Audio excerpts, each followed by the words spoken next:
Dobrodošli u podcast Balkan Express, koji je namijenjen promociji međukulturnog dijaloga u prostoru bivše Jugoslavije. Producent podcasta je Zavod Burja uz podršku Javnog fonda Republike Slovenije za kulturne aktivnosti.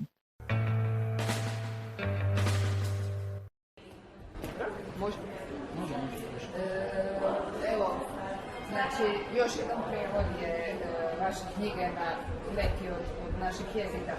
Pa me zanima, možete li možda malo usporediti popularnost, kako je popularnost ovdje, pa popularnost vaša u Americi? Ove knjige od svih knjiga? No, općenito. A ovdje u regionu, mislite? Mislim, ovdje imate, ja bih rekla, skoro proročki status. Kako Ne znam da li je to dobro, ali mislim, ovdje više me ljudi procentualno bolje zna nego Amerika. Amerika je ogromna i velika i šta ja znam. Ali isto tako, sve ono što ja pišem je na ovaj ili onaj način korijenjeno, barem dijelom, u zajedničkom iskustvu života u Jugoslaviji, onda raspada Jugoslavije, onda života u post-Jugoslaviji, uključujući dijasporično iskustvo. I to je, bez obzira na društveno uređenje, ima izvjesni kontinuitet dijeljenog iskustva u regionu, na koje ljudi reaguju drugačije. U drugim riječima, neke stvari ne moram da objašnjavam ovdje, ili u Bosni i Hercegovini, ili u Zagrebu, ili u Beogradu. Što onda omogućava, kako bi rekao, duže i bolje razgovore u izvjesnom smislu. Ima također vrijednost u situaciji u kojoj neko ko ne zna nešto što mi svi znamo, u Americi, nekoj drugoj zemlji, počinje da otkriva putem mojih knjiga, tako da nije ni to loš. U Sarajevu ne znaju dobro, jer ja sam, između ostalog, zato sam godinama objavljivao kolumne u BH danima. I objavio sam 3 knjige kolumne u zadnje, mislim, 2014. Tako da postoji taj kontinuitet. Ova knjiga kao takva, i koja na bosanskom se zove Nije ovo tvoje, je objavljena u Bosni pojedinačno kao i ovdje, odnosno kao i jednom tomu, ali je u Americi i drugim mjestima, u drugim zemljama objavljena u istom tomu sa knjigom o mojim roditeljima. I to je bilo zato što u knjizi o mojim roditeljima postoji izvjesni istorijski i iskustveni istorijska iskustvena pozadina, iskustvena pozadina koja nije poznata ljudima koji nisu iz ovog regiona. A u Bosni smo to mogli objaviti, ovdje smo mogli objaviti pojedinačno, jer neke stvari ne moraju da se objašnjavaju.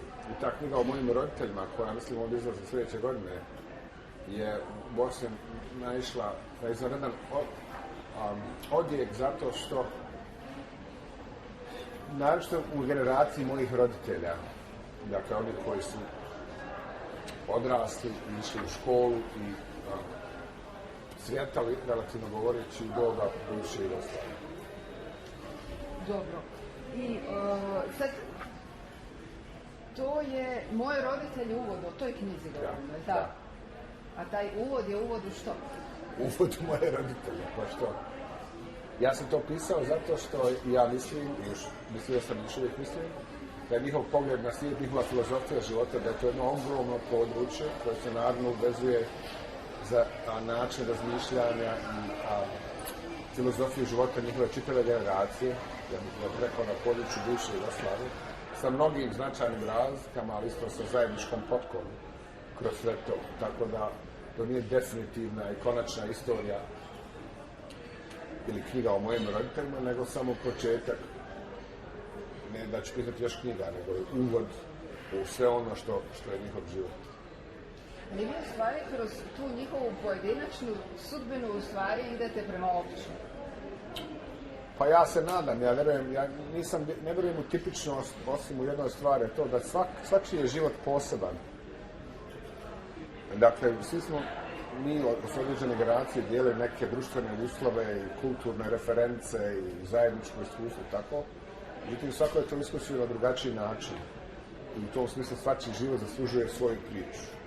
Ja ne mogu da pričam priče o drugim ljudima, mislim, mogu da ih izmislim, ali u smislu memoarskome ne mogu da pišem autobiografske tekstove, naravno, o drugim ljudima ili o tuđim roditeljima. Tako da sam napisao knjigu i ovu i o mojim roditeljima, koja je vrlo specifična za moje iskustvo, za naše iskustvo, ali to iskustvo, kako god je specifično, se preklapa sa iskustvima drugih ljudi i prepoznatljivo je drugim ljudima. U vašim knjigama Jugoslavija i njen raspad u stvari igraju važnu ulogu. I sad me zanima je li ta preokupacija nastala da Amerikancima objasnite to ili da sami sebi objasnite? Pa ne trudim se ništa da posebno da objasnim koliko je to zaliha iskustva koje se ne može eliminisati, jer ja zapravo nemam drugog iskustva. A isto tako, ono što smo mi doživjeli u tom trenutku, na stranu, ne na stranu, ali mislim, povrh traumatičnih iskustava i borbe za svih stvari je nešto što je zanimljivo meni sa književnog ili, ajde da kažemo, filozofskog stanovišta.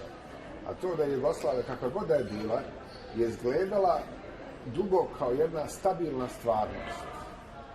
I ne da smo mi mislili da će to trajati vječno, ali su odnosi i hijerarhije i referentna kultura su izgledali kao nešto što je nama poznato već nekoliko generacija. U stabilnim društvima na zapadu, ali i drugo, lako je doći u situaciju mentalno kad mislimo da ovo kako je sada, da će traje dugo ili čak i vječno. Ono što smo mi doživjeli je raspad te stvarnosti, fragmentacija, gdje se manje više iznenada za mnoge od nas ispostavilo da je to zapravo nije nikad bila solidna, čvrsta, stabilna, dugotrajna stvarnost. I to onda sa estetskog stanovišta postavlja pitanje na koji način se stvarnost uopšte može predstavljati ako pretpostavimo da ta stvarnost nije nikad zaista stabilna. I to onda, kako bih rekao, otvara put u neke druge književne metode. I u ovoj knjizi, koja je povod za ovaj razgovor, struktura, knjiga se sastoji od fragmenata, jer nakon tog traumatičnog iskustva raspada stvarnosti, ono s čim ostajemo, barem na početku, su fragmenti, od kojih onda moramo da sklopimo neku drugu stvarnost, neko drugo iskustvo. Da ste 1992. kad je počeo napad na Sarajevo i to da ste vi bili u Americi. Kako danas gledate na taj događaj? Je li onako, hvala Bogu, nije me bilo ili imate, jer vam fali nekako to možda u biografiji, pak je to vaš rodni grad ili ne znam, roditelji su vam bili tamo. Kako? A moji su roditelji otišli na samom početku opsade, zapravo prvi dan opsade, odnosno potpunog zatvaranja Oblučani su otišli Sarajeva, da se motali po Bosni i Vojvodini, ili da su završili u Kanadi, decembru 1993. Za mene je tad grizla savjest, što nisam tamo, da volio sam volim Sarajevo još uvijek. Pisao sam kolumnu koja se zvala Sarajevo Republika, ja sam bio sarajevski nacionalista. I tako da me grizla savjet, jer moji prijatelji, mnogi s kojima sam radio, koji su čitali moje kolumnu, su postali pod opsadom. Ali se onda shvatio neko doba da nikome neće pomoći, ne bi nužno pomoglo da sam ja tamo, da ima izvestan način da se nešto učini za Sarajevo i za Bosnu, a na kraju krajeva za književnost, ako ostanem pri zdravoj pameti i ako nađem načina da nekako učestvujem u tome sa distance. Jedina stvar koja znam da radim je zapravo pisanje. Onda sam počeo da pišem na engleskom, ali kao što ste primijetili, dobar dio mog rada je vezan za to iskustvo u raspadu Jugoslavije, opsade Sarajeva, rata u Bosni, a onda i poslijeratnog perioda i tranzicije i života u dijaspori. Jer ja se smatram dijasporičnim piscem, ne samo zato što to opisuje moju životnu situaciju, nego zato što je nakon rata u Bosni, Bosna i Hercegovina postala jedna od dijasporičnih društva, jer 1/4 otprilike predratnog stanovništva je izmještena i živi razbacana po svijetu ili drugim državama. Sa različitim odnosom prema Bosni i Hercegovini, možda neki od njih, ali svejedno, kao kulturni domen, Bosna i Hercegovina je nezamisliva bez dijaspore. I postoji čitava privreda koja je organizovana kod cirkulacije dijaspore, finansijski ili lično kroz Bosnu i Sarajevo. Tako da na način ako imam neku odgovornost prema svemu tome, onda je to odgovornost je izražena u to putem te situacije dijasporičnog pisca. Jer mislim, to mi nikad nije pomapano, to je teoretski ja koji sad većinu svog života živim na Americi. I pišem na engleskom, a jednostavno mogu početi da pišem o stvarima koje nema nikakve veze sa Bosnom ili dijasporičnim životom ili bilo šta o tome. Ali, mislim, i dalje često dolazite u Bosnu vezani za nju. S tim nekim, kako danas gledate na nju s tom nekom distancom američkom? Pa nema distance američke. Ono što sam ja sam već neko vrijeme ne odlazim u Bosnu iz nostalgičnih razloga. Mi tamo imamo stan, ja tamo imam puno prijatelja, a ono što je najvažnije što održava tu vezu moju sa Sarajevom i Bosnom dinamičnom i živom, a da nije nostalgična posjeta mladosti i prošlosti, je to da ja tražim i nalazim načine da radim i sarađujem sa ljudima u Sarajevu i Bosni. I sa ljudima iz bosanske dijaspore u svijetu. Tako da ja sa te distance učestvujem koliko god mogu u proizvodnju bosanske kulture, kako u Bosni i Hercegovini, tako i u dijaspori. I to isto znači da, sam ja razumijem, to je naravno ne sudim nikome, ljudi koji su otišli u ratu, a od tada žive negdje drugo i njihov je život i posao i djeca i sve to je negdje drugo u Americi. Oni se sjećaju onog prevrtnog života koji se više nikad ne može vratiti, pa kad odu tamo onda se aktivira to nostalgično sjećanje i istovremeno često osjećaj nepripadanja tamo. I ljudi kažu, ja kad idem glavnom ulicom u Sarajevu ne prepoznajem nikoga. Ali imam veliki broj prijatelja koji su upoznali posle rata, zato što su prije rata bili djeca, ja sam bio malo stariji ili zato što nisu se znali. I oni su na izvestan način čak i važniji dio Sarajeva nego moji predratni. Naravno, bila vam prijatelja koji znam čitavo to vrijeme. I prije rata i tokom rata i posle rata.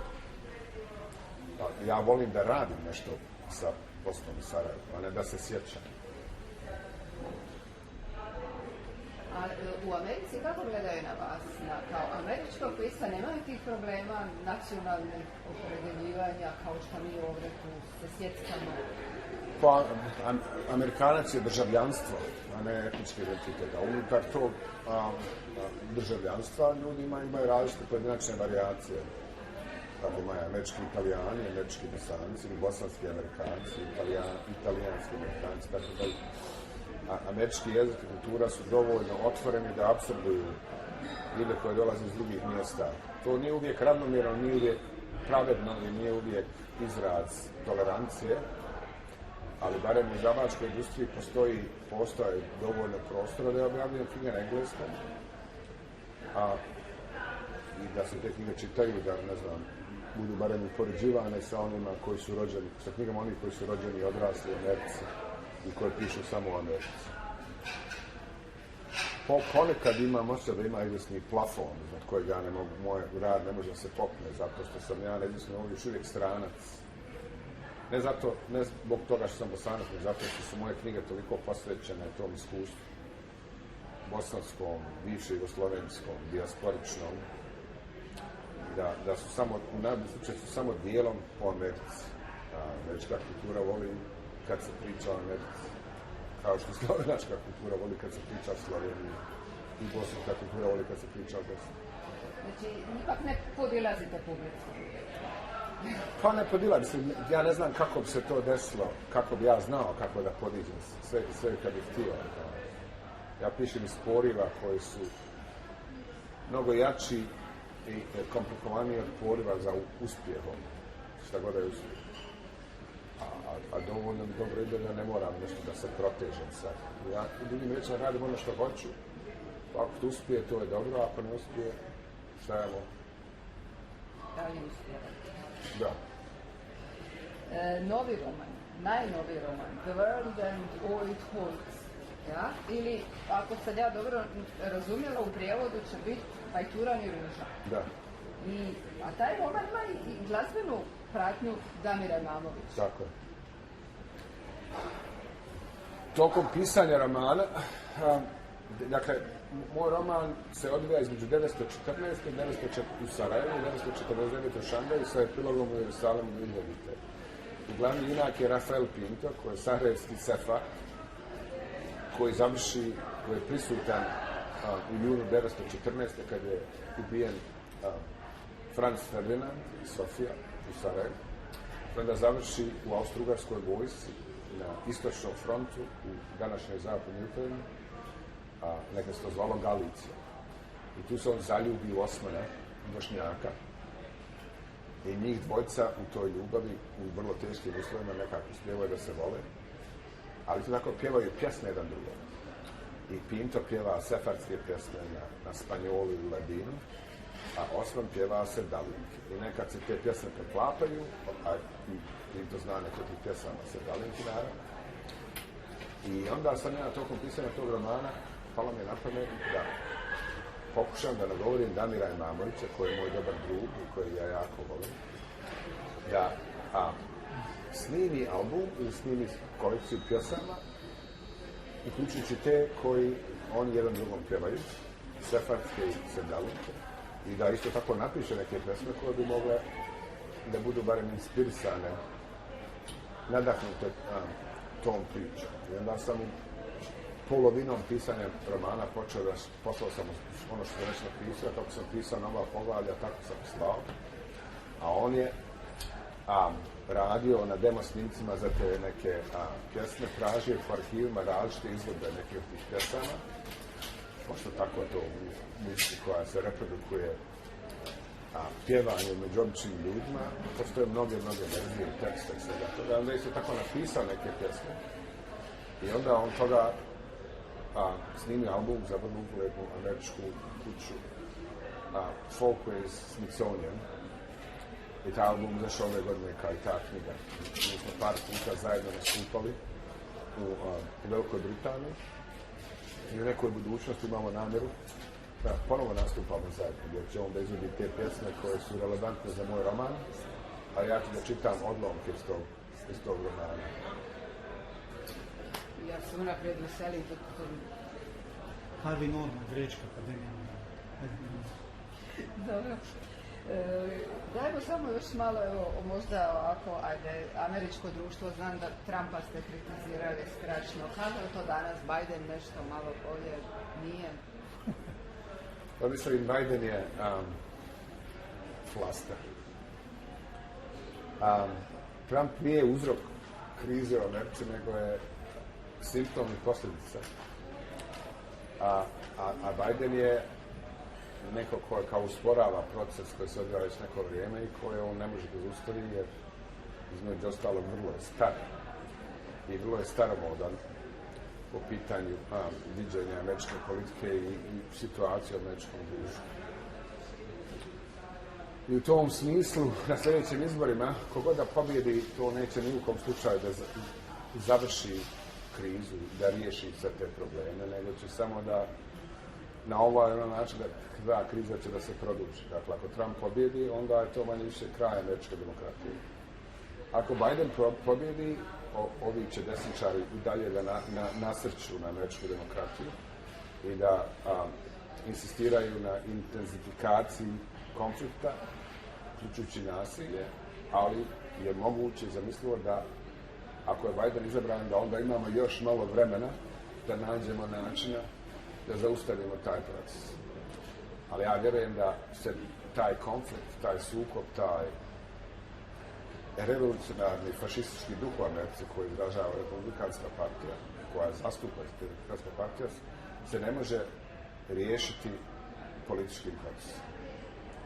Izvan politički proces može lako da uključuje nasilje ili porast u nasilju. Kao što plima driže sve brodove, tako će biti, i već se to dešava već neko vrijeme, porast u nasilju i slabljenje političke, a i generalne infrastrukture. Dakle, jedan produženi period krize gdje će mehanizmi vlasti biti sve slabiji i sve nemoćniji i da će to generalno dovede do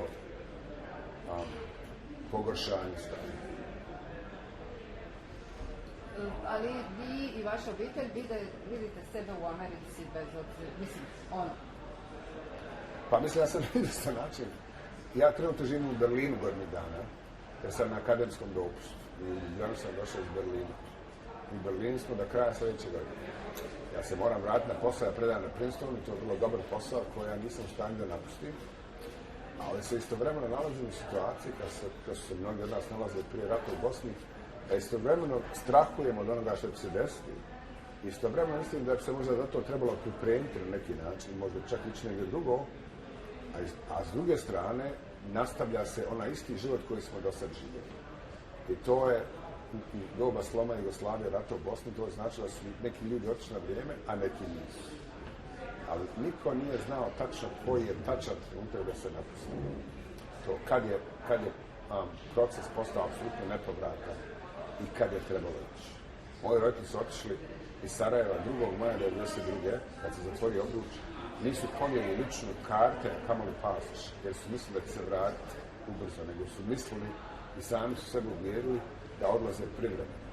30 godina kasnije oni žive u Kanadi. 30 i više godina kasnije. Tako da, mislim, to je vrlo ljudska dilema, ja nemam rješenja za to.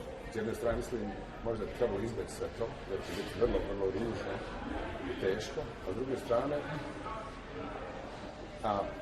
bojim se da bi izgubio nešto što se ne može naći nigdje drugo. A s treće strane, ako se Amerika počne urušavati, mislim da to će se proširiti u diljem svijeta, tako na način nije važno da se... Evo sam htjela reći, mislim i ovdje su ratovi, 2 rata su tu vrlo blizu. Možda eventualno nešto o tome, Ukrajina vas nekako i privatno vas tiče, da imate ukrajinske korijene. Tiče me se privatno i principijelno. Dakle, ja sam, porodica s očeve strane još uvijek govori ukrajinski i moja baba i deda su rođeni u današnjoj Ukrajini, a koja je tad bila Galicija, dakle, provincija Austro-Ugarske imperije. A moj otac i njegova braća i porodica koja se manje više preselila potpuno u Kanadu, oni su u ukrajinskim. Moj otac pjeva u ukrajinskom horu i, ne znam, ovi koji vjeruju u Boga idu u ukrajinsku crkvu i tako dalje. Ali ja sam isto tako bio sam u Kijevu u augustu 1991.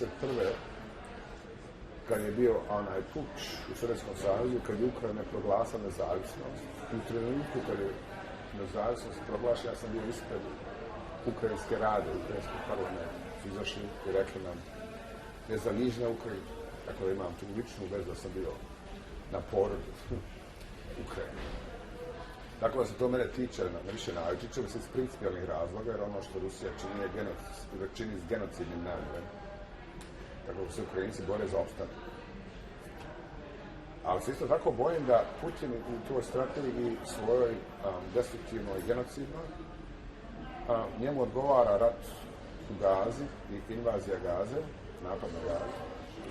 Ali bi isto tako odgovaralo da se na Balkanu dođe do više sukoba, naročito oružanog, jer bi to onda odvuklo pažnju i zakomplikovalo bi situaciju zbog toga. I u tom smislu dolazi do porasta djelovanja putinovskih agenata, uključujući Dodika i neki slični koji su on već neko vrijeme gaji tamo.